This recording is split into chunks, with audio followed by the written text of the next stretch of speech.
sports quota, ECA quota, CW quota. So I think the students, those who belong to these categories, they are very much stressed, they are very much tensed.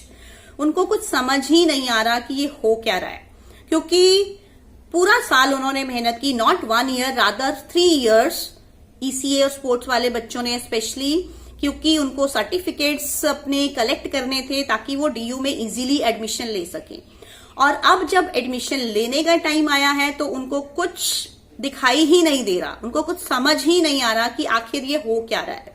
क्योंकि पहले already इतना late हो चुका है, यहां तक कि colleges start हो चुके हैं।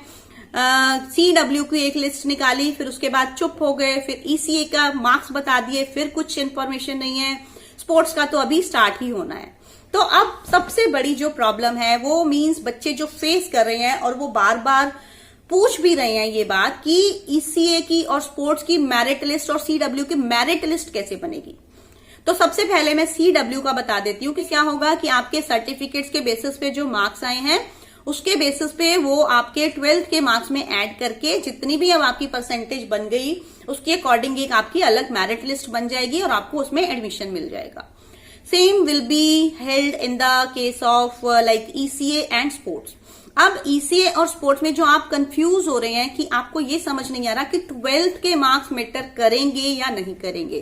तो यहां पर एक सिंपल सी बात है, आपको ये समझना है कि सपोज आपको अपने स्पोर्ट्स या ECA के सर्टिफिकेट्स के बेसिस पे कुछ मार्क्स अलॉट हो गए हैं, लाइक आपको सपोज आपको 60 मार्क्स मिल गए हैं, तो अब कॉलेज जो है वो क्या करेंगे, क्योंकि ये ECA और स्पोर्ट्स की जो लिस्ट मेरिट लिस्ट बनती है ये सेंट्रलाइज्ड नहीं है, ये यूनिवर्सिटी के लेवल पे नहीं होगा, ये कॉलेजेस के बेसिस पे होगा। तो अब उसके बाद क्या होगा कि आपको पता चल गया कि आपको इतने मार्क्स मिले हैं, आपका जो भी एक कट ऑफ रैंक आ जाएगा, फिर कॉलेजेस का भी एक कट ऑफ आएगा कि इस कॉलेज में इतने मार्क्स वाले बच्चे अलाउड हैं, तो आप उन कॉलेजेस में अपना एडमिशन के लिए अप्लाई करेंगे। फिर वो कॉलेज वाले भी चेक करेंगे कि आप उनकी क्राइटेरिया के अंडर आते हैं या नहीं आते हैं, और अगर वहां पर सीट्स हैं तो आपको ऑब्वियसली एडमिशन मिल जाएगा। बट यहां पर एक चीज और मैं आपको बता देना चाहती हूं कि this process is bit difficult, means it's not so easy, क्योंकि ऐसा हो सकता है कि आपके मार्क्स तो चलो ठीक है इंक्रीज हो गए, आपका मेरिट लिस्ट में नाम भी आ गया, बट आप जिस कोर्स में कॉलेज में जिस कॉलेज में एडमिशन लेना चाहते हैं वहां पर पता नहीं वो कोर्स है या नहीं है, और अगर है भी तो उसकी सीट्स कितनी है, कि कितना हाई कंपटीशन है, और competition will definitely be very high. So this year obviously, क्योंकि ट्रायल्स थे नहीं, सर्टिफिकेट्स के बेसिस पर ही है, तो ऑब्वियसली कंपटीशन हाई ही होगा। अब इसमें एक बात और आ जाती है, लेकिन एक अच्छी बात भी है इसमें, कि अगर आप रियली में टैलेंटेड हैं, सचमुच में आपने स्पोर्ट्स में या ECA में कुछ बहुत अच्छा किया हुआ है, तो फिर आपको उसका एडवांटेज जरूर मिलेगा। कैसे मिलेगा, क्योंकि अगर आप means I was studying somewhere कि कुछ कॉलेजेस के जो प्रिंसिपल्स हैं उनके व्यूज मैंने रीड किए थे, उन लोगों ने ये लिख रखा है कि अगर हमें कोई बच्चा ऐसा मिल जाता है जो स्पोर्ट्स में बहुत अच्छा है और हमारे कॉलेज में जो वो चीज है भी, मीन्स वो एक्टिविटी है, वो स्पोर्ट या वो ECA एक्टिविटी हमारे कॉलेज से के थ्रू हम उसमें मीन्स पार्टिसिपेट करते हैं, और अगर हम मेरिट लिस्ट प्रिपेयर कर रहे हैं, जब हमें एडमिशन के लिए एप्लीकेशंस आती हैं तो उनको डेफिनेटली वो स्क्रूटिनी होगी उनकी। तो उन्होंने उसमें ये लिख रखा है कि 2-3 कॉलेजेस के प्रिंसिपल्स ने लिखा है कि अगर कोई बच्चा उनको सचमुच में टैलेंटेड दिखता है, अगर आपने नेशनल लेवल पे कोई सर्टिफिकेट लिया हुआ है, कुछ मीन्स आपकी कोई अचीवमेंट है, तो आपका एडमिशन कंफर्म्ड है, क्योंकि कोई भी कॉलेज नेशनल लेवल के बच्चों को नहीं छोड़ेगा, क्योंकि हर कॉलेज चाहता है कि उनकी लाइक अचीवमेंट्स और ऐड हो, अगर अच्छे बच्चे आएंगे तो डेफिनेटली वो सब इंक्रीज होगा।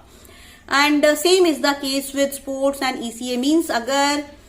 फिर वो क्या करते हैं कि वो कहते हैं कि हमें फिर 12th के मार्क्स से कोई लेना देना नहीं है। तो अब आपका क्वेश्चन ये बार बार कि 12th के मार्क्स मैटर करेंगे या नहीं करेंगे, तो वो मैटर करेंगे भी और नहीं भी करेंगे। मींस करेंगे मेरिट लिस्ट बनाते वक्त, वो ऑब्वियसली उनको ऐड करके ही मेरिट लिस्ट बनेगी आपकी, बट जहां पर सिलेक्शन का टाइम आएगा उस वक्त पे आपकी अचीवमेंट्स ज्यादा मैटर करेंगी। मींस उस वक्त पे अगर आपने बहुत कुछ अचीव किया हुआ है पिछले 3 सालों में और आपने उसके सर्टिफिकेट्स अटैच किए हैं, और अगर आपके सर्टिफिकेट्स बिल्कुल जेन्युइन हैं,